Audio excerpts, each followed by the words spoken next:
नंदुरबार तालुक्यातील भिलाईपाडा येथे धार्मिक कार्यक्रमानंतर वितरित करण्यात आलेल्या प्रसादातून अथवा पिण्याच्या पाण्यातून ग्रामस्थांना विषबाधा झाल्याची घटना घडली।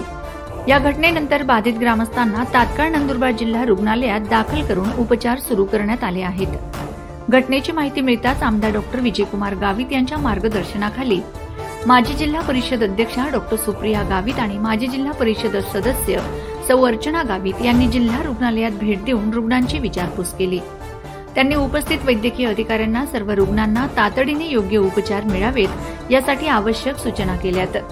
यावेळी डॉक्टर सुप्रिया गावित यांनी दूषित पाण्याची तपासणी तात्काळ जिल्हा परिषदेमार्फत व मेडिकल कॉलेजमार्फत करण्यात यावी, तसेच गावातील सर्व बाधित रुग्णांना अंडर ऑब्झर्वेशनमध्ये ठेवण्याच्या सूचना वैद्यकीय अधिकाऱ्यांना दिल्यात। तसेच आमदार डॉक्टर विजयकुमार गावित साहेब स्वतःच्या गावच्या सरपंचांशी भ्रमणध्वनीद्वारे संपर्क साधून बाधित ग्रामस्थांना त्वरित रुग्णालयात हलविण्याचे निर्देश दिलेत। या घटनेवर लक्ष ठेवून असून त्यांनीही वैद्यकीय अधिकाऱ्यांशी संपर्क साधून परिस्थितीची संपूर्ण माहिती घेतली आहे।